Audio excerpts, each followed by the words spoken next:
नमस्कार दोस्तों, आज के वीडियो हम बात करेंगे यूटेराइन फाइब्रोइड एम्बोलाइजेशन यानी बच्चेदानी में गांठ की ब्लड सप्लाई बंद करने की प्रक्रिया।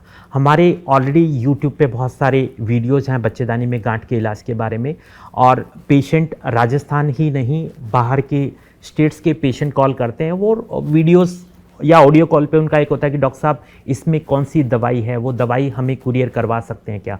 तो दोस्तों आज की वीडियो में हम बात करेंगे कि ये मेडिसिन नहीं है, ये एक तरीके का बिना चीरे वाला ट्रीटमेंट है। इसमें पेशेंट को हमें भर्ती करना पड़ता है, 1 या 2 दिन के लिए मरीज़ को भर्ती किया जाता है।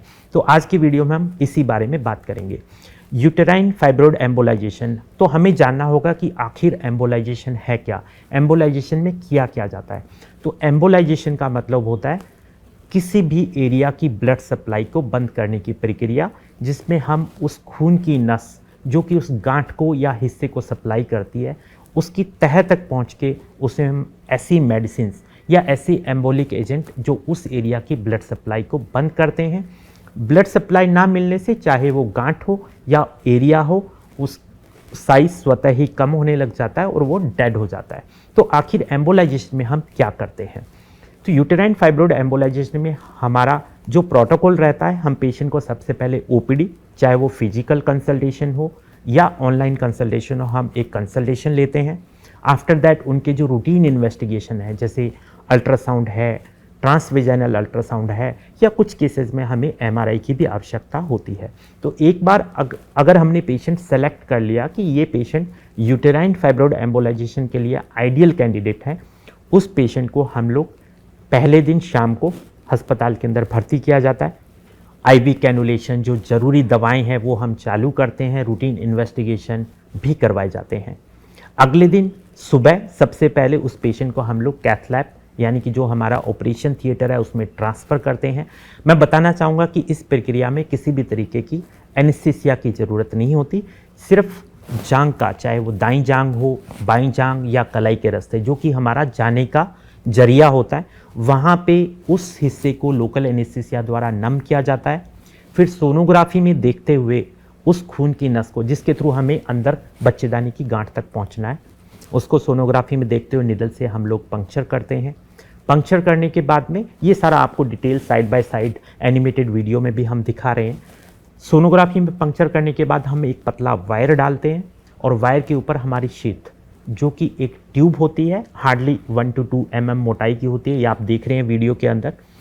जांघ के रास्ते में इसको डाला जाता है और उसके बाद में इसी रास्ते के द्वारा पूरा काम किया जाता है, जो भी औजार हम लेके जाएंगे। तो सबसे पहले हम एक ऐसी ट्यूब लेके जाते हैं जो कि बच्चेदानी के हिस्से तक जाती है।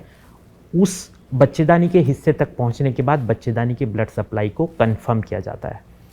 अब बच्चेदानी के अंदर पहुंचने पे हम लोग एक बहुत पतला कैथेटर, जिसे हम माइक्रो कैथेटर बोलते हैं, उसके द्वारा बच्चेदानी की गांठ के अंदर तक जाया जाता है।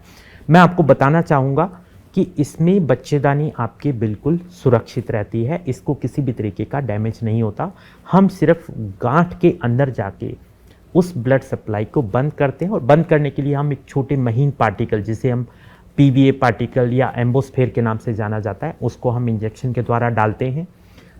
एंजियोग्राफी के द्वारा कंफर्म किया जाता है। जब ये प्रक्रिया पूरी हो जाती है, उस गांठ के अंदर वो कण एंजियोग्राफी पे हमें दिखाई देते हैं। एक बार ब्लड सप्लाई रुक गई, उसके बाद हम अगर दूसरा फाइब्रोइड है, सेम तरीके से उसमें जाया जाता है। तो सारे फाइब्रोइड एट ए टाइम हम 3 से 4 या कुछ केसेज में 5 to 6 फाइब्रोइड को भी हम एम्बोलाइज कर सकते हैं। एम्बोलाइजेशन के बाद बच्चेदानी की सप्लाई को हम कंफर्म करते हैं कि उसमें किसी तरीके का कोई डैमेज तो नहीं हुआ। उसके बाद पेशेंट को अगले 24 घंटे तक हम मॉनिटरिंग रूम में रखते हैं। क्यों?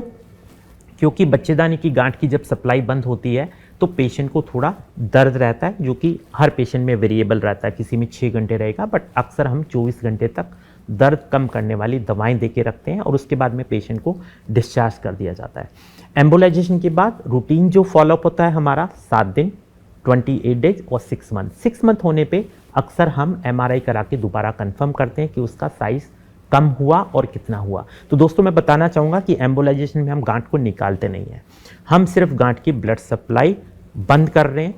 अगर किसी की आज 6 सेंटीमीटर की गांठ है तो अगर आप 15 दिन बाद में अल्ट्रासाउंड कराओगे तो हार्डली वो 5 सेंटीमीटर की मिलेगी। गांठ में ज़्यादा चेंज नहीं होगा, परंतु वो डेड मिलेगी। लगभग 6 मंथ में साइज में 80% रिडक्शन आ जाता है, यानी वो ठीक हो जाती है। तो आपको जो सिम्टम्स हैं, जैसे माहवारी का ज़्यादा आना, बार बार आना, या आपको पेशाब बार बार आना, कमर के हिस्से में दर्द कराना, ये सारे जो सिम्टम है ये ऑपरेशन के विदिन 10 डेज बिल्कुल चले जाते हैं। हाँ, अगर मैं बात करूं कि बच्चा लगने वाली अगर किसी को प्रॉब्लम है, बच्चा नहीं है, तो ऐसे केसेस में हमारी तरफ से एडवाइस होती है कि आपको 6 मंथ वेट करना है। 6 महीने बाद एमआरआई के बाद जब आपका डॉक्टर आपको एडवाइस करता है कि yes you can proceed for your child, तब आप बेबी प्लान कर सकते हो। तो अगर ये आपको वीडियो पसंद आया तो वीडियो को लाइक कीजिएगा। मैं चाहूँगा ये ज़्यादा से ज़्यादा लोगों में आप शेयर कीजिएगा ताकि लोग अनवांटेड हिस्टेरेक्टमी से बच पाएँ, और पसंद आने पर चैनल को सब्सक्राइब कीजिएगा। Thank you.